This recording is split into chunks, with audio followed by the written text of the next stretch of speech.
La torture légalisée, la preuve, aucun assassinat, aucune torture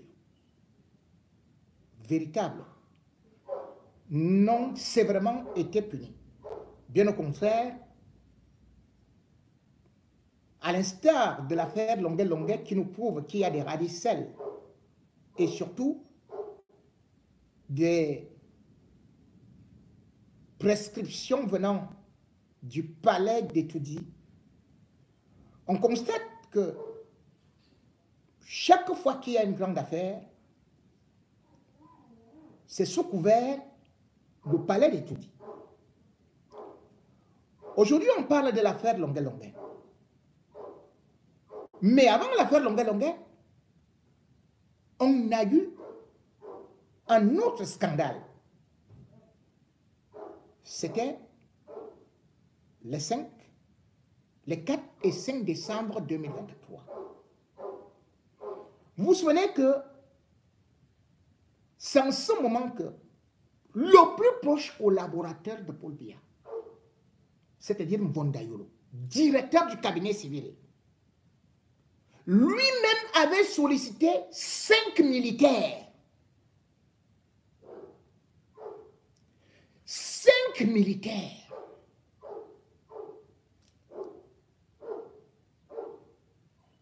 Pour attraper des jeunes qui travaillaient chez lui en disant qu'ils ont volé chez lui à Bastos 2 milliards de francs CFA.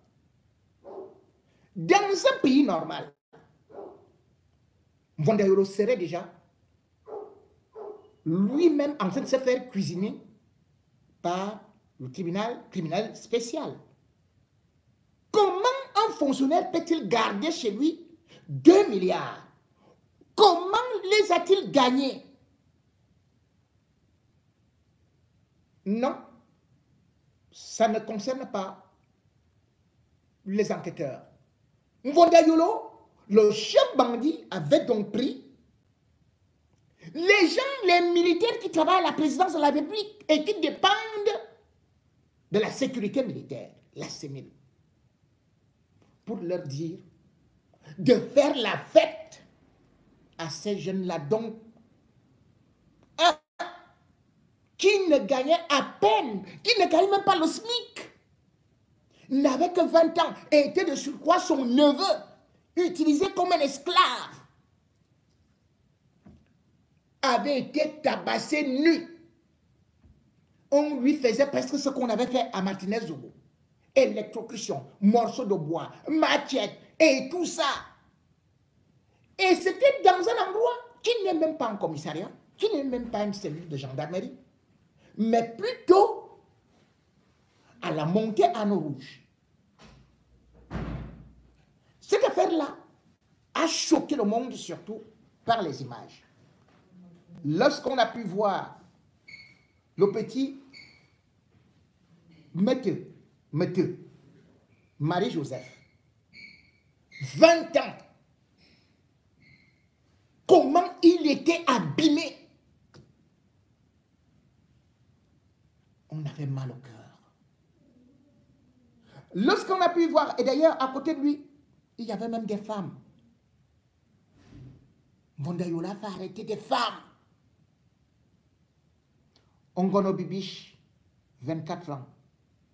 Mbanga Marguerite.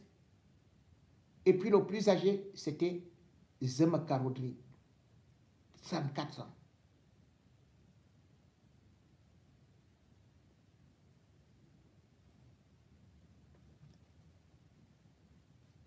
Il les a fait torturer pendant 30 jours. Puis le REDAC est sorti pour revendiquer au moins leur libération. Après 30 jours, parce qu'après ils ont été transférés à la CEMIL, parce qu'eux s'étaient enfuis. S'ils ne s'enfuyaient pas, Mvondayolo, directeur du cabinet civil, devait les tuer. Comme exactement ils ont fait avec Martinez Zogo. Mvondayolo, c'est l'ami de Jean-Pierre Moukopelinga.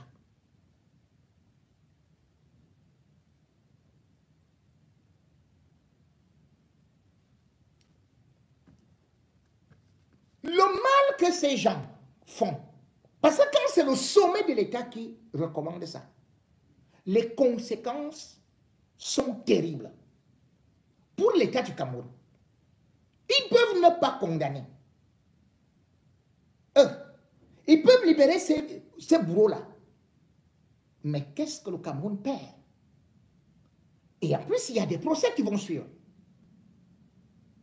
Oui, l'État du Cameroun est déjà donc poursuivi. Et quand le Cameroun est déjà poursuivi sur le plan international, sachez que eux qui aiment voyager là, on finira par les prendre, par les cueillir aux aéroports, au moment où ils ne vont même pas s'attendre. Et ils ne savent pas que la torture, contrairement à ce qu'ils pensent, dans le monde entier, c'est un crime imprescriptible. Je vais d'ailleurs vous faire écouter Ngombe, celle qui dirige le REDAC, ce qu'elle annonce d'ailleurs, et qui déjà est en train de se passer, à savoir que bientôt l'État du Cameroun devrait aller s'expliquer par rapport à ces méthodes barbares et surtout par rapport à l'affaire Longuet Longuet. Longuet Longuet, c'est un artiste international. Et à travers la planète, même si on couvre l'affaire au Cameroun, ailleurs, ça fait des vagues. Et comme tel, les conséquences seront désastreuses pour le régime. Que nous disons non, plus jamais ça. Deuxième chose, nous avons dit que nous allons envoyer la lettre au président de la Commission africaine des droits de l'homme et des peuples et au rapporteur spécial sur les actes de torture et au rapporteur spécial sur les actes de torture aux Nations Unies. Le REDAC porte plainte contre le Cameroun pour torture et traitement cruel. Face à la presse ce mardi, le groupe de défense des droits humains a intenté une action en justice contre le gouvernement camerounais, l'accusant de violation systématique des droits humains. La première, c'est que nous disons non, plus jamais ça. Deuxième chose, nous avons dit que nous allons envoyer la lettre au président de la Commission africaine des droits de l'homme et des peuples et au rapporteur spécial sur les actes de torture et au rapporteur spécial sur les actes de torture aux Nations Unies. C'est eux qui sont en charge de ces questions-là au niveau international. Nous allons le faire. Le cas du musicien Longuet Longuet, victime de torture, illustre ces allégations. Pour Maître Alice Com, ces images de torture sont des preuves suffisantes. L'affaire Longuet Longuet est extrêmement importante. Elle intéresse le monde entier, le monde de la justice où nous allons la mener, parce que la loi qui punit la torture dans notre pays et qui est dans le code pénal du Cameroun nous vient du législateur international. Le REDAC dénonce également d'autres cas d'abus et disparitions forcées. Le groupe appelle les Camerounais à sortir de leurs réserves pour dévoiler tous ces actes de torture pour que justice soit faite. Les violations des droits humains au Cameroun sont préoccupantes. La communauté internationale est invitée à soutenir les efforts pour améliorer la situation. En attendant, le ministre délégué en charge de la Défense, Joseph Betty Assomant, a prescrit l'ouverture d'une enquête par ses services spécialisés afin que toute la lumière soit faite sur cette regrettable affaire. Les responsabilités seront établies et les conséquences tirées en fonction des résultats de l'enquête, conformément aux lois et règlements en vigueur. Les lois en vigueur, ce n'est pas une commission. C'est le code pénal, comme l'a si bien dit Maître Alice Com. Et ce code pénal, dans son article 277-3, est clair, c'est que le minimum, c'est 20 ans de prison. Comment donc comprendre que ces gens soient encore en liberté, vagues à leurs occupations, alors que c'est le minimum, 20 ans. Mais Dans ce papier, ou plutôt dans cet élément audio que vous venez de suivre, il y a une leçon à tirer. C'est que nous ne sommes pas dans des blagues. Lorsqu'on dit qu'on saisit justement la justice internationale. Parce que la justice camerounaise vient de montrer son incompétence. Le procureur de Douala devrait s'auto-saisir. Mais ce qui est beaucoup plus grave, c'est que le Cameroun, pour tromper la communauté internationale, a fait semblant de créer un organisme, soi-disant, pour les droits de l'homme. La Commission des droits de l'homme du Cameroun, qui a donc été mise sur pied par Paul Biya, a été confiée à quelqu'un d'autre, qui lui aussi, curieusement, s'appelle Kabila. Ah ben non. Ouais. Le nom, il ressemble. Mwangé Kobila devrait être le premier à monter au créneau pour condamner, pour être du côté de la victime, pour acculer l'État. Mais bien au contraire, il alerte plutôt l'État en disant que, mais, attendez, normalement, cette vidéo-là ne devait pas sortir. On sort cette vidéo-là pour essayer de faire du mal au régime. Et il donne même des idées de parade pour attirer l'attention du régime, afin d'éviter l'attaque ou alors la contre-attaque de la communauté internationale. Voici la lettre de ce monsieur Mwangé Kobila, qui, vous vous rappelez, est expert dans le harcèlement des femmes mariées, qui ne connaît pas les droits de l'homme, qui utilise juste des femmes comme son troupeau de cheval qu'il faut tout simplement monter. Le courrier numéro 37 bar 24 bar CDHC bar VP SC machin tout ça, Yaoundé le 24 octobre 2024. À l'attention de monsieur le ministre délégué à la présidence de la République chargé de la défense. Objet. Allégation d'actes de torture au préjudice de monsieur Simon Lonkana Agnon, communément appelé Longué Longué. Monsieur le ministre délégué, j'ai l'honneur de vous faire à savoir, je ne sais pas, aidez-moi pour que je sache ce verbe-là, à savoir. Bon, enfin, continuons.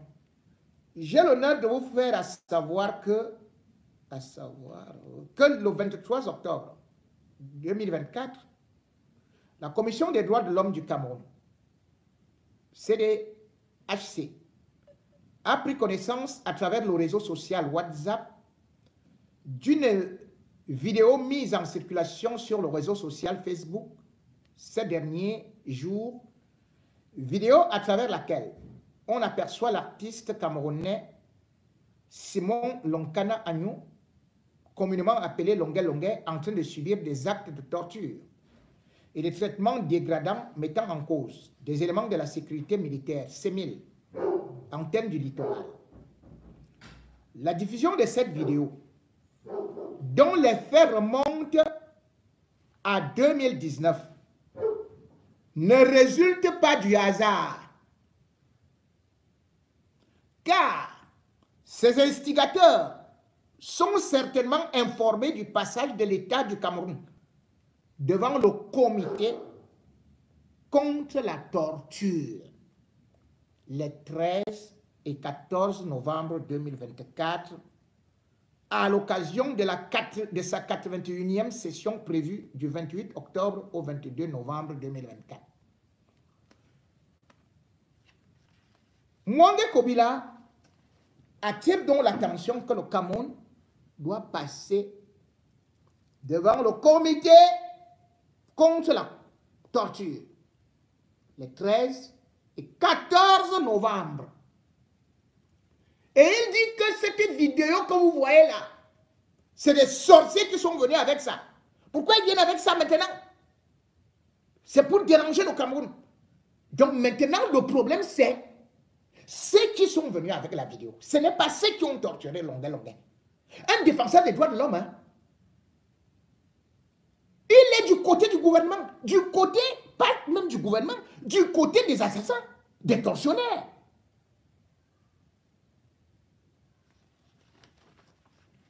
Le contexte de la publication de la vidéo en cause est d'autant plus sensible que le Cameroun se prépare à soumettre à nouveau son dossier en vue de sa réadmission au bénéfice de l'African Growth and Opportunity Act, c'est-à-dire l'AGOA. Dossier pour lequel la partie américaine demande itérativement, à l'occasion des 2 dernières visites de hauts responsables de l'ambassade des États-Unis à la CDHC, des preuves, voire des listes des éléments des forces de défense et de sécurité sanctionnés pour des faits de torture. Je reprends. Il dit que pour que le Cameroun soit admis encore à l'AGOA, les États-Unis demandent de fournir des preuves, voire des listes des éléments des forces de défense et de sécurité sanctionnés pour les faits de torture.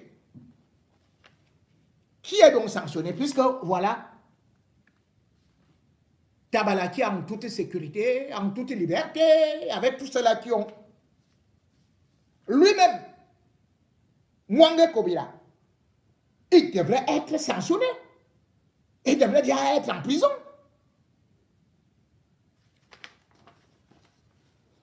La publication de cette vidéo en ce moment participe donc manifestement d'une manœuvre de contenteur du Cameroun tendant à saisir cette double occasion pour ternir l'image du pays en portant par ricochet atteinte à l'intérêt supérieur de l'État ainsi qu'à sa souveraineté. Mais M. Mwanga Kobila, qui filmait la vidéo, ce n'est pas votre Tabala qui l'a obligé. Vous dites maintenant que ce sont les contenteurs. On a volé son téléphone.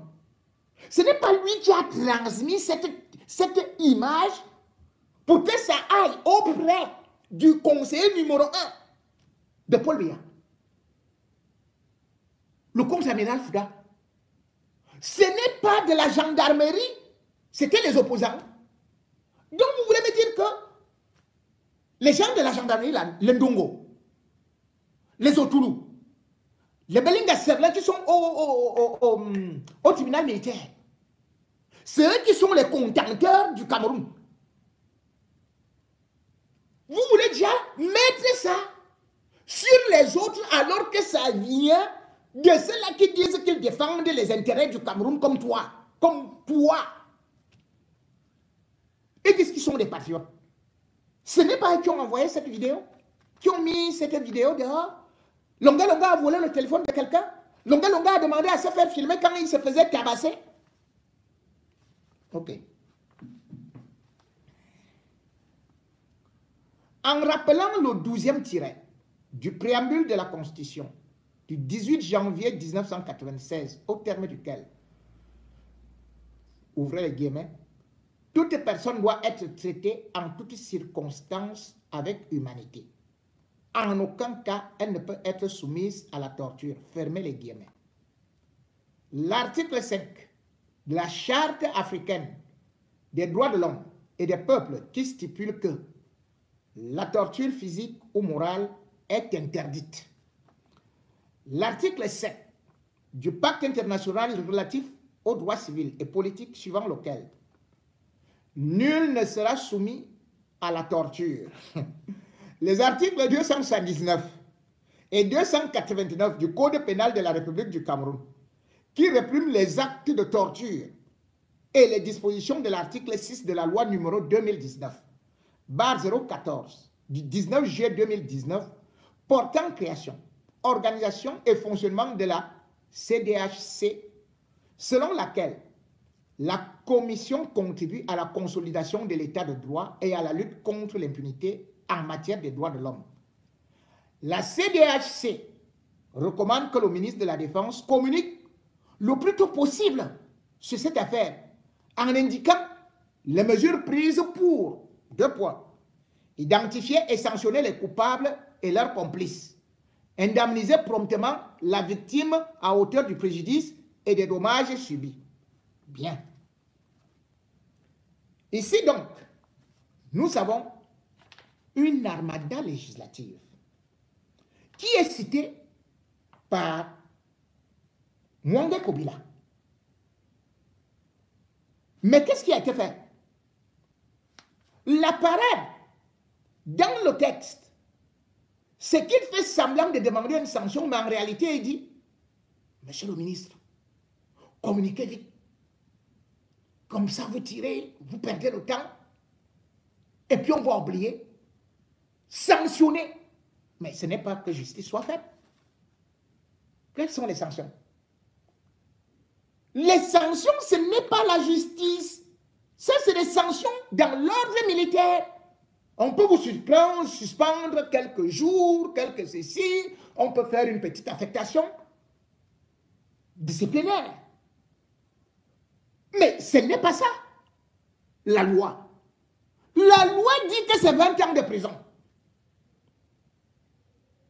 Minimum 20 ans de prison.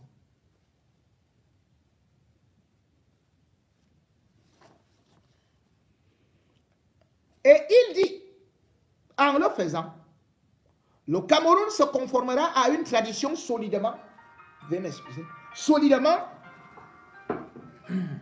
le Cameroun, on y va, en le faisant, le Cameroun se conformera à une tradition solidement établie depuis quelques années et hautement appréciée par les partenaires internationaux du pays, qui consiste à réprimer systématiquement et promptement toutes les violations emblématiques des droits de l'homme. Voilà.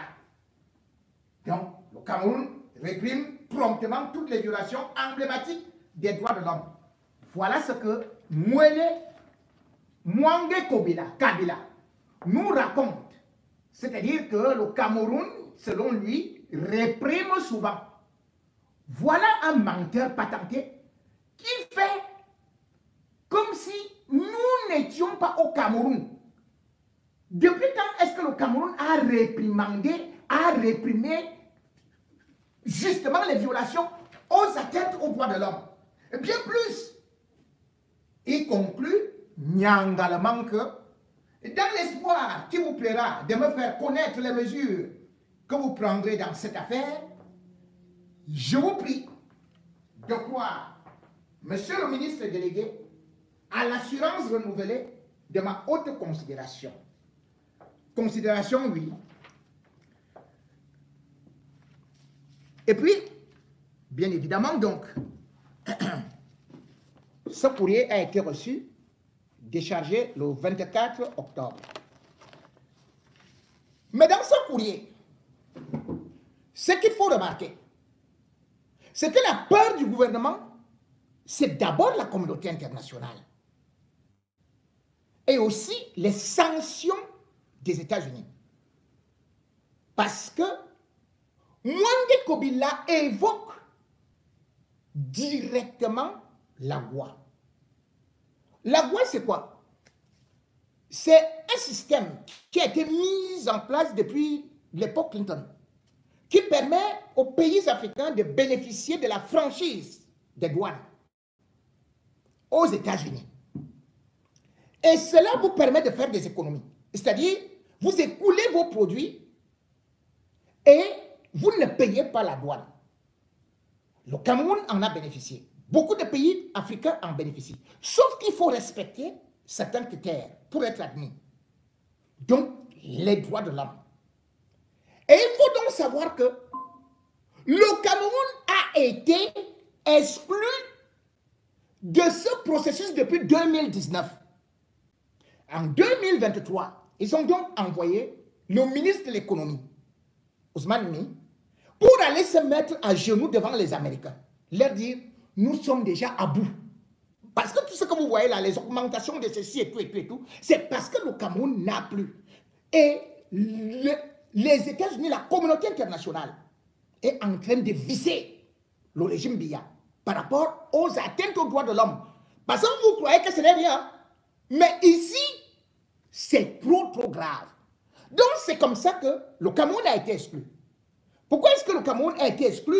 Vous vous souvenez de la fameuse vidéo où justement les tchotchos et consorts parviennent à fusiller deux femmes avec, dont une portant un bébé et l'autre avec une fillette.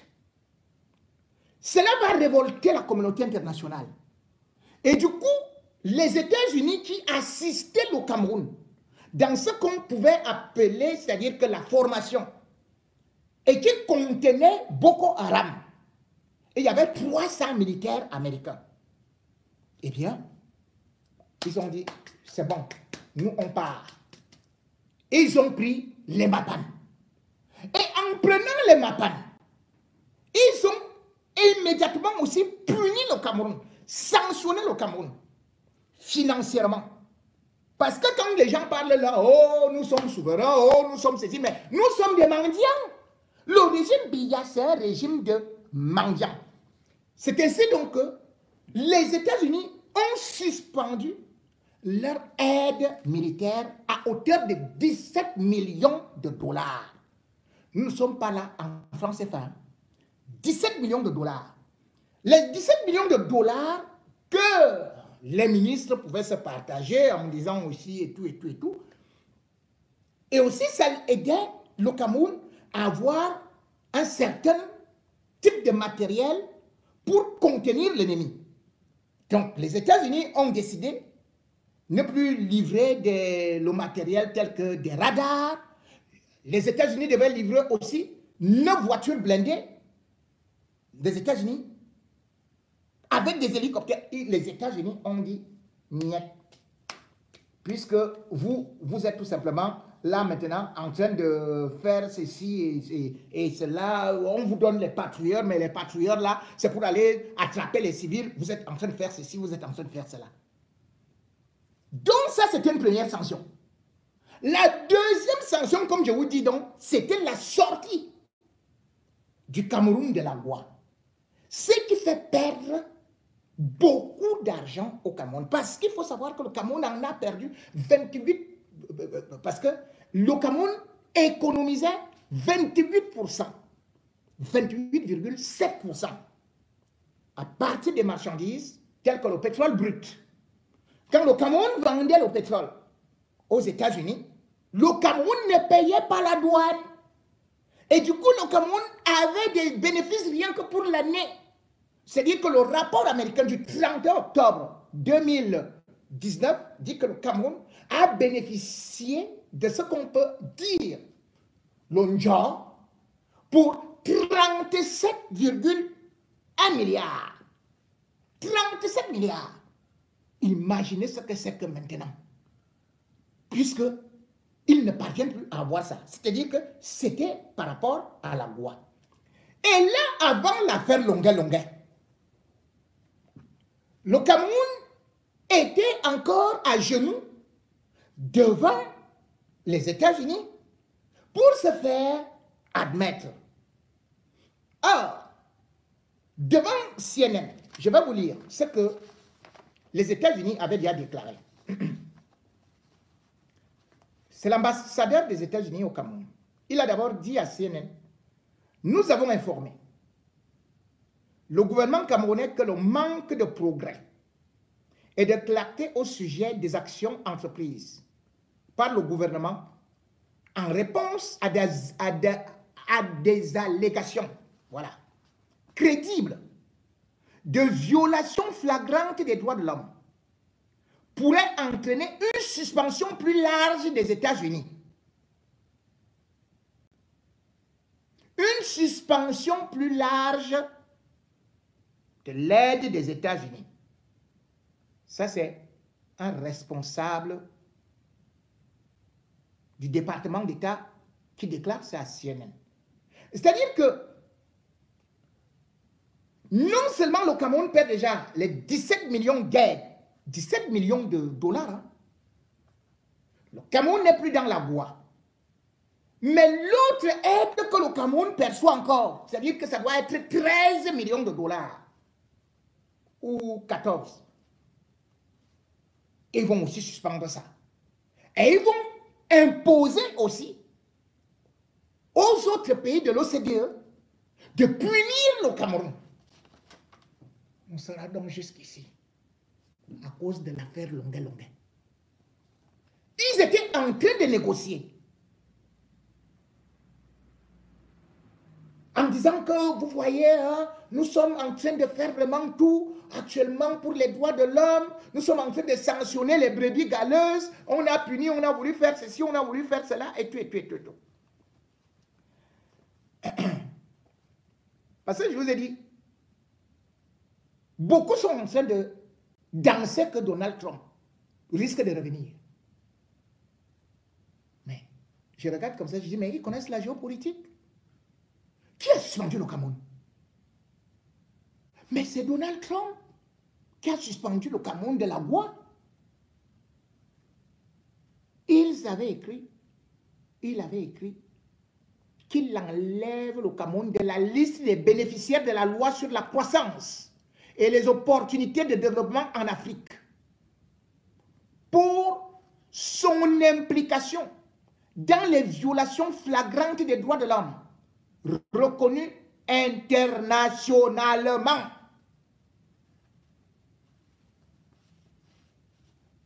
Entre-temps, juste avant la vidéo Longuet-Longuet, le nouvel ambassadeur des États-Unis au Cameroun, il a accordé une interview au journal Mutation. Christophe Lamora, puisque c'est son nom, a donc fait comprendre que les États-Unis n'étaient pas très chauds à réintégrer le Cameroun. Malgré le fait qu'eux, au niveau de l'ambassade, ils essaient de bien noter le Cameroun, de dire que le Cameroun a déjà été assez sanctionné, a été puni. Bon, maintenant, on peut réintégrer le Cameroun, mais avant la vidéo de Longuet-Longuet, il disait déjà que c'était difficile. Voilà ce qu'il avait exactement déclaré. L'ambassadeur des États-Unis, Christophe John Lamora, dit ceci. Depuis la suspension, nous avons eu, et moi personnellement, depuis mon arrivée, plusieurs conversations avec les autorités camerounaises sur ce que le Cameroun doit faire pour être réintégré dans le programme AGOA. Et chaque année, nous donnons de la part de l'ambassade une recommandation au bureau de notre représentant international pour le commerce.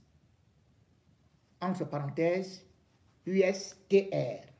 Donc, ils ont un représentant international qui surveille le Cameroun avec les droits de l'homme. Ça s'appelle USTR. C'est pas les magouilles qu'on fait comme... Non, non. Clair, net. Il y a des modules. Est-ce que si tu as réussi? Est-ce que tu t'es amélioré? Est-ce que... Et qui fait ce travail-là? C'est les ONG, Katanga du combat. C'est les ONG qui vous notent. C'est les journalistes qui vous notent. C'est les défenseurs des droits de l'homme qui notent le Cameroun. Et pendant ce temps, le même gouvernement reprend les journalistes, les machins, les défenseurs des droits de l'homme pour aller les fouetter. N'importe quoi. Et il dit ceci. Chaque année, nous donnons de la part de l'ambassade une recommandation au bureau de notre représentant international pour le commerce USTR pour voir si le Cameroun peut être réintégré. Suivez la suite. Et jusqu'ici, la décision de l'USTR, c'est que le Cameroun devrait rester hors du programme pour l'instant.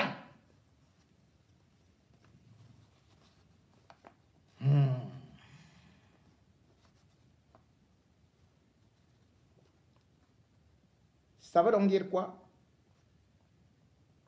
Ça veut donc dire, par exemple, qu'en 2019, si les exportations du Cameroun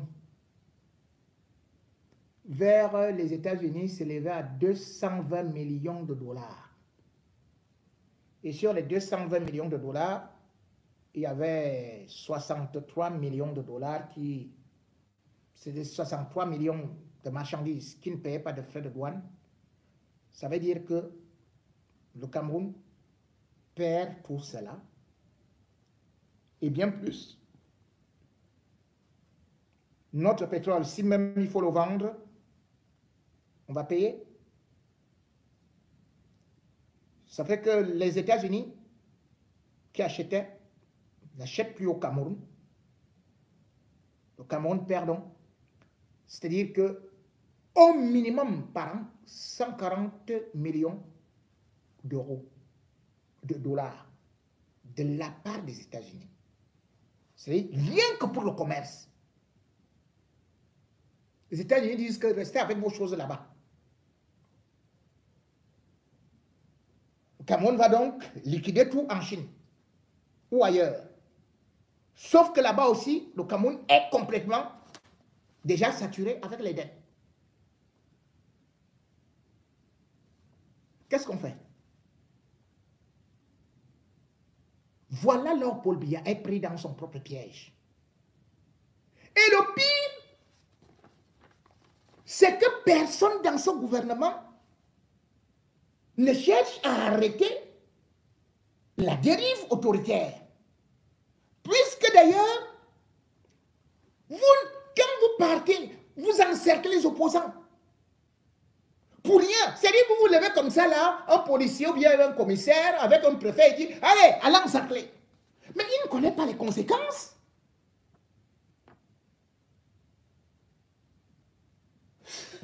Quand vous torturez des gens, les conséquences seront encore beaucoup plus dramatiques. La première conséquence, c'est quoi? C'est que le gouvernement camerounais voulait par exemple que les États-Unis rapatrient les opposants, les ambazoniens qui ont été pris là-bas. C'est possible maintenant, parce que le Cameroun ne respecte pas les droits de l'homme. Donc les ambazoniens qui sont aux États-Unis, ils vont donc continuer librement. Ils ne seront jamais extradés. Parce que leurs avocats, dès que tu tentes l'extradition, c'est des pays de droit, on va dire que, mais attendez, voilà le pays là. Là, on utilise les machettes, on sort la vidéo. Vous voyez comment est-ce qu'on maltraite des gens là-bas? Oh non, non, non, non. Le juge dit non, non, non, non, jamais. Et c'est ce qui vient de se passer avec la Norvège. À Yabacho, il a été arrêté là-bas. Les gens du régime ont commencé à danser. Ils ont dit que, oh, c'est la semaine prochaine qu'il viendra. Les enquêtes ont été ouvertes. Mais ces enquêtes, en même temps, on regardait aussi du côté de l'État du Cameroun. Est-ce que le Cameroun donne de la crédibilité à sa justice? Et surtout, est-ce que le Cameroun respecte les droits de l'homme? On regarde tout simplement que Sissoko Ayuk Tabe a été pris comme ça au Nigeria. On n'a pas respecté les droits de la défense, ni rien. On est parti le jeter en prison. Et qu'avant d'aller le jeter en prison, il était d'ailleurs quelque part dans un sous-sol où personne ne savait exactement où il était et ne bénéficiait pas de la défense, de l'assistance des avocats. Tout ce que nous sommes donc en train de faire, ou plutôt nos dirigeants, ça retombe sur eux-mêmes. Ayabacho ne sera pas extradé à cause de l'affaire Longuet qui vient d'aggraver l'affaire. C'est-à-dire qu'il y a des gens là qui sont dans les réseaux sociaux. Oh, Longuet, c'est qui? Ah, un analphabète. Oh, vraiment, il a mangé ceci, cela. Vous prenez ça simple comme ça. Mais sur le plan international, ce n'est pas vos petits trucs que vous faites là sur les Facebook que chacun prend le machin. On ne vous connaît même pas. Mais on connaît Longa Longa. Vous tenez comme ça, là, vous commencez à l'insulter. Vous dites que, oh, il va lire l'heure, il va faire ceci. Mais c'est le gouvernement, c'est le régime Biya qui est en train de lire l'heure. Ils sont en train de lire l'heure. Parce que je vous ai dit, échec pour la loi. Et là, le régime Biya passe encore devant le comité contre la torture. 13 et 14 novembre. Quels arguments ils auront? Et puis vous avez justement les Amazoniens qui pouvaient être effrayés par le fait qu'ils peuvent désormais être extradés au Cameroun. Mais avec ce qu'il y a eu comme violation, avec ce qu'il y a eu comme violation, même les gars de la base qui n'avaient pas les papiers, on ne peut plus les rapatrier. Parce que leur avocat va seulement prendre la vidéo de Longa Longa pour dire, vous voyez, non. La vidéo, sinon. Voilà ce qui nous attend là-bas. Et ils ne seront jamais, je dis au grand jamais.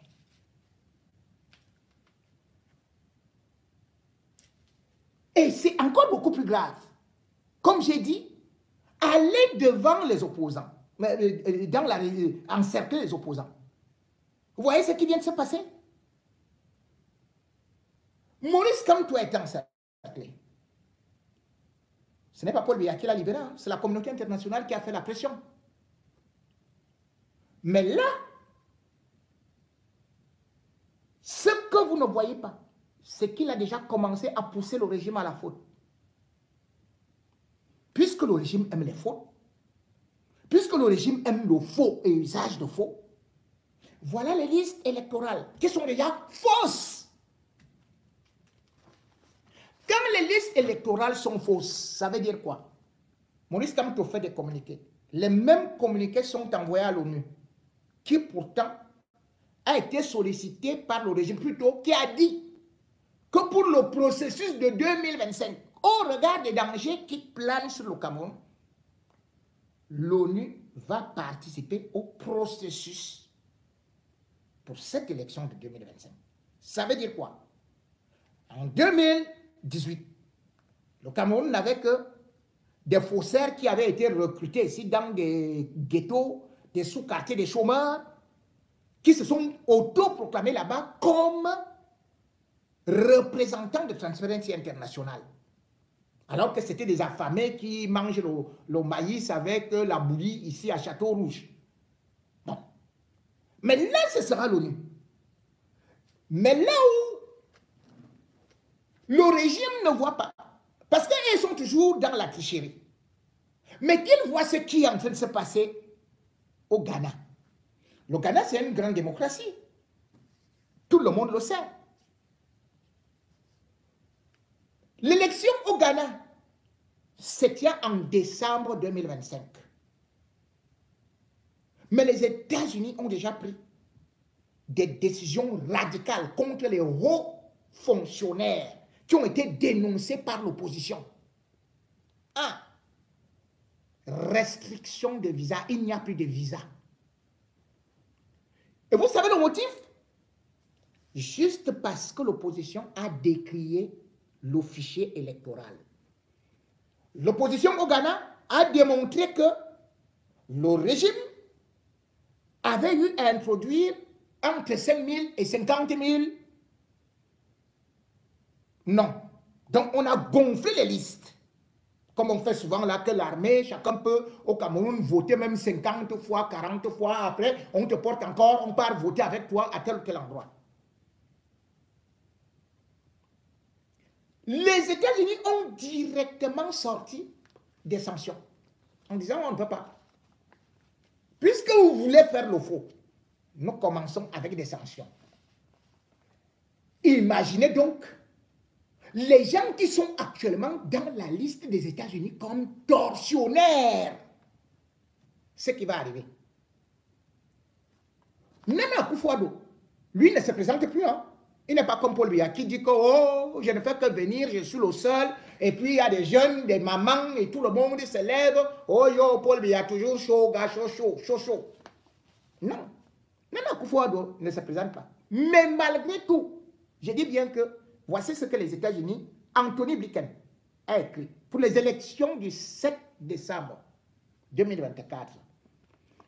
Il explique les sanctions contre les hauts fonctionnaires, certains ministres également, que c'est pour un soutien aux aspirations de tous les Ghanéens à un processus électoral pacifique, transparent et crédible, reflétant la volonté du peuple.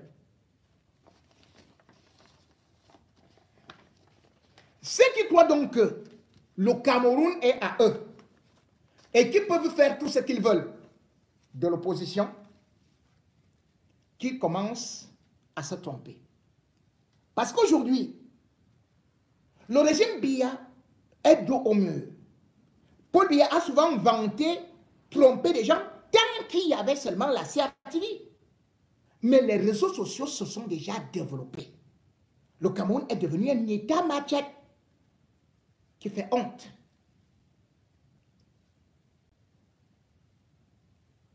Regardez tout simplement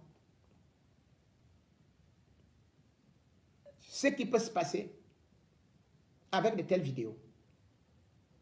C'est-à-dire dans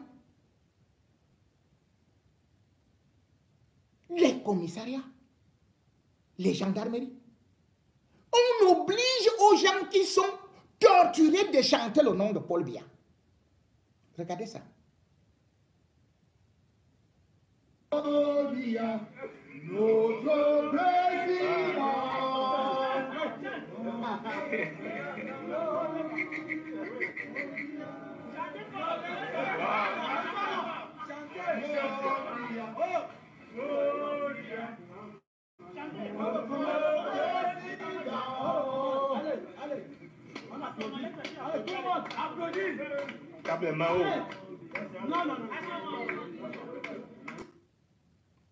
On reprend. Applaudis.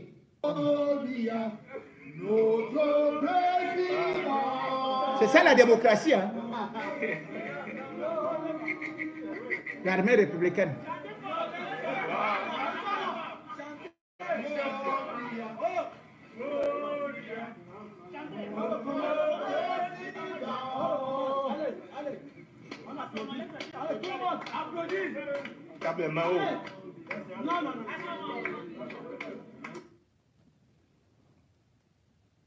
Vous savez, quand vous avez le pouvoir, tout vous est permis. Sauf que lorsque vous le perdez, vous ne savez pas que ceux-là que vous avez maltraités vont se venger. On n'est pas définitivement un homme de l'armée. On peut prendre la retraite. On peut même être relevé. Ou tout simplement, on peut être appelé à d'autres fonctions. Les tortionnaires du régime Biya, eux-mêmes subissent souvent la loi du talion.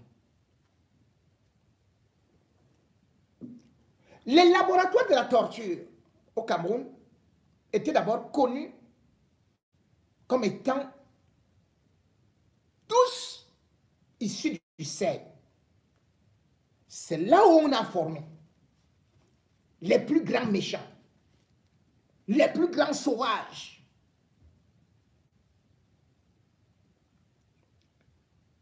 Et chaque secrétaire d'État qui arrivait au CED rivalisait avec des noms terribles pour faire du mal.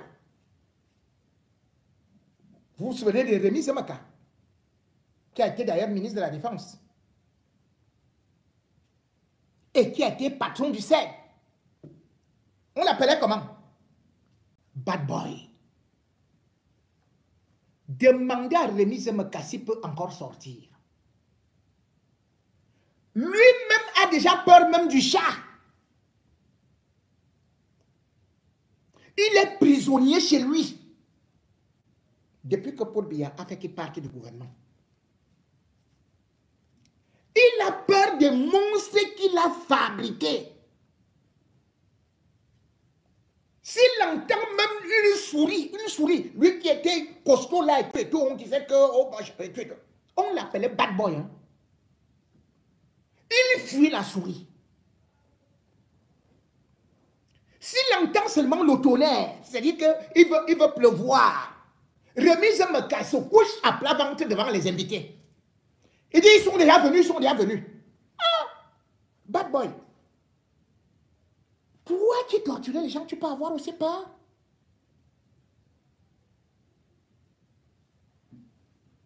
Vous vous souvenez surtout d'un autre qui a aussi dirigé le CED et qui a créé la terreur là-bas.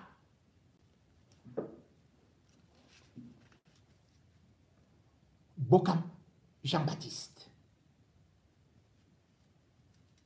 Ce monsieur a servi le régime partout, dans le comité central. Il était prêt à tuer pour Paul Biya. D'ailleurs, il se contentait même à dire aux gens, je vais te manger cru, comme je suis macabre. Je vais te manger cru.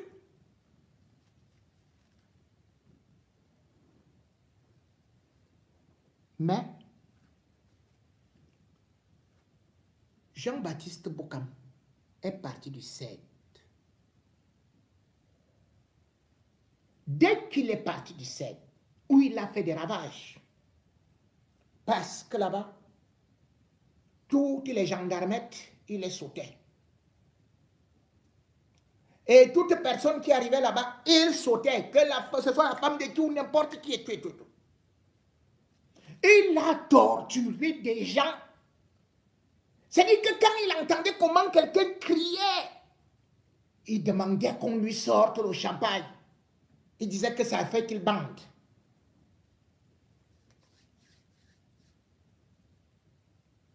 Juste après l'élection présidentielle de 2018, il a fait des campagnes et tout, parce qu'il se disait que oh, non, la bicette ne suffisait plus, tout simplement, il voulait revenir comme grand ministre de la Défense. Vous savez ce qui s'est passé? Le 18 décembre 2018, chez lui à Minkan,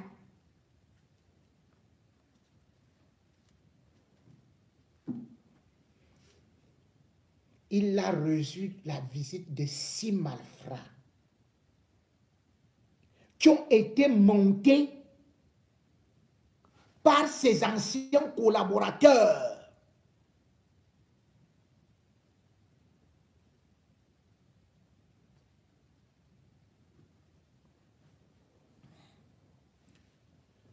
L'adjudant Gambi.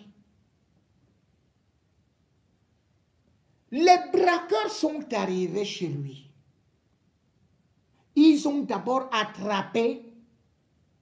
Ils avaient des armes de l'armée. Hein?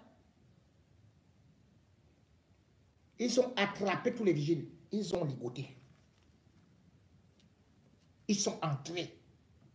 Ils ont pris Bokam. Ils l'ont déshabillé. Exactement comme ils déshabillaient les gens. Ils ont déshabillé sa femme.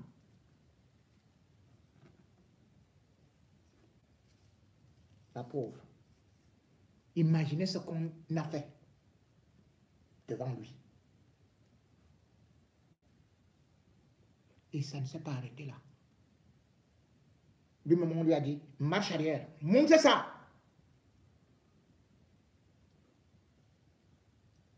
On lui a bombardé ça à Walla, va et vient. Les cris d'un papa. Il a été torturé comme il torturait les gens au CED.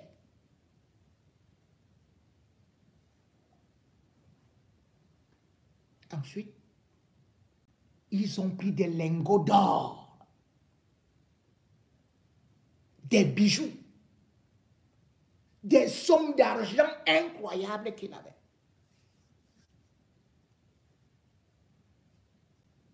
Ils sont partis avec. C'était leur vengeance. Jamais on ne vous a raconté cette histoire, puisqu'on vous a seulement dit, oh non, ils sont arrivés, ils l'ont un peu tabassé, ou ils ont fait ceci après. Ils ont pris ou bien 400 ou 75 ou 1000 qui appartenaient à son fils. Qu'est-ce que l'argent de son fils vient faire là? Donc, le ministre là, lui-même, il n'avait rien. Posez-vous des questions. Pourquoi est-ce que sa femme a été évacuée quelque temps après? Ici en France. Et de quoi elle est morte?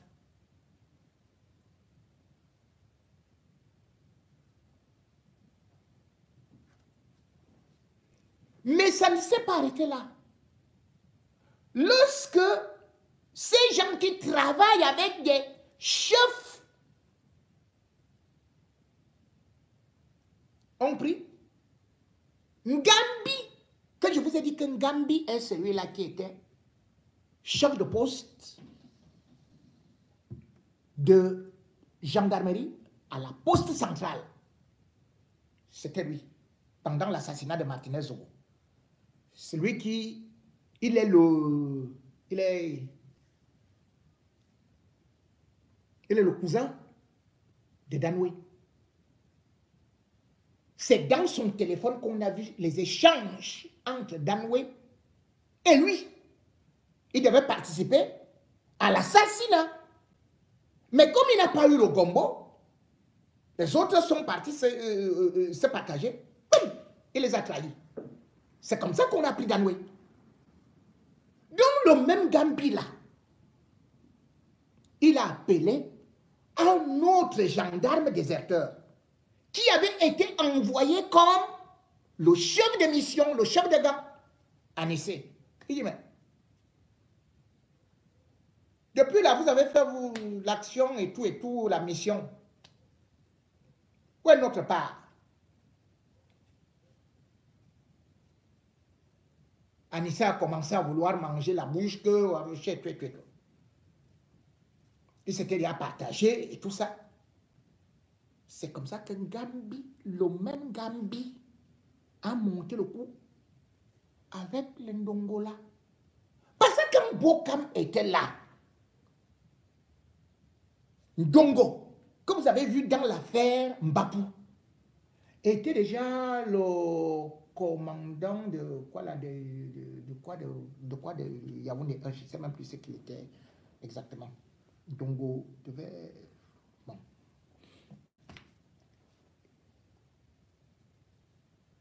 De Founi, je ne sais pas. Je sais que Ndongo avait un truc qui était important là-bas. Je crois que je vais retrouver ça quelque part. Ndongo était déjà là. Donc c'est le même gang qui opère depuis. Les gars ont voulu un peu compliquer comme ça. Bam! Ils ont décidé de les prendre. C'est le même scénario que vous avez vu avec les Mbapou qui s'est passé. On vous a dit que, oh, voilà ceci et cela, comme on vous a présenté aussi les gens qui sont allés chez Mvondo, Sylvain Mvondo. Je vais aussi vous raconter plus tard, dans les épisodes qui suivent, le braquage qu'il y a eu chez Sylvain Mvondo, qui était là. Et vous allez toujours vous rendre compte que notre gendarmerie était impliquée avec le tribunal militaire. Donc c'est comme ça qu'ils vont arrêter les gars. Ils vont aussi les torturer. Donc la torture que vous voyez là, les gens qui imposent la torture, eux-mêmes ils sont aussi torturés. C'est-à-dire que ceux qui sont partis torturer Bokam, eux-mêmes ils ont été torturés à mort, de telle sorte que on a même fusillé le pied de l'un d'entre eux.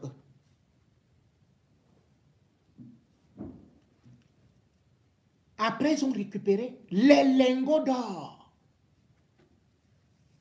l'argent, les bijoux.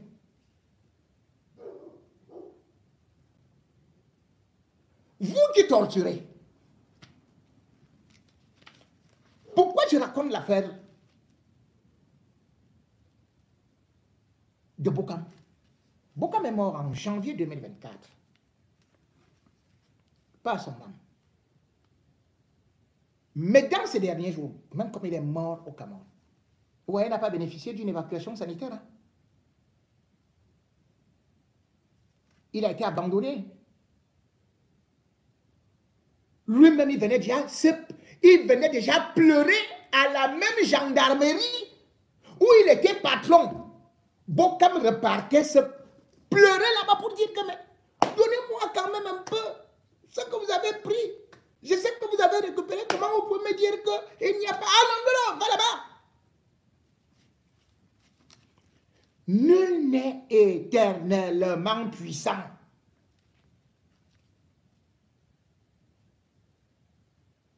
Nul. Vous allez comprendre que quand vous allez perdre vos petits postes là de Yaoundé, rien que quand on vous envoie déjà même en brousse, c'est là où vous commencez à comprendre que beaucoup de choses vous manquent déjà. Voilà l'autre qui est en train de partir, hein? Mengwem. Mengwem est en train de s'enfuir. Normalement, elle devrait être interdite de sortir du territoire pour avoir dirigé tous ces gars. Mengwem, la copine de Savon, et d'Otoulou. Donc voilà qui est en train de déserter l'armée camerounaise. Ne dites pas que demain je ne vous ai pas dit. Mengwem est en train de déserter l'armée camerounaise après avoir eu à commettre tous ces dégâts-là.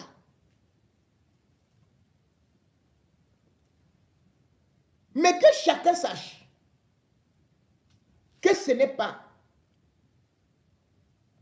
en me torturant comme vous m'avez torturé que vous serez à l'abri. Vous ne savez pas dans vos quartiers combien de gens aiment Longuet. Qui sont vos voisins? Est-ce à dire que partout où vous allez marcher, vous serez en train de regarder à gauche, à regarder à droite, à regarder devant, à regarder derrière? Vous croyez que vous aurez toujours les mêmes munitions? La même protection?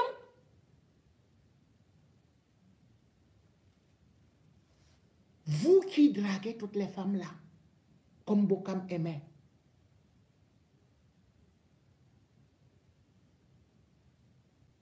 vous ne savez peut-être pas que ces femmes-là peuvent être des cousines de Longuet, les sœurs de Longuet, ou des gens que vous avez eu à torturer. Et c'est Albert Zongan qui disait ça. Que même au temps de l'esclavage, certaines femmes se rapprochaient des tortionnaires, des esclavagistes, faisant semblant d'être amoureuses finalement pour aller les égorger.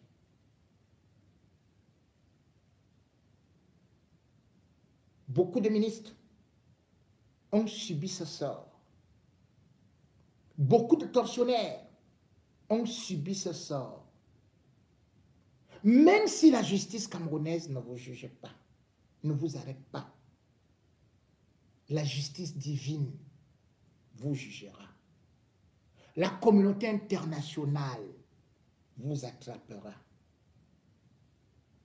Et même si c'est vous qui échappez, de génération en génération, vos enfants seront poursuivis.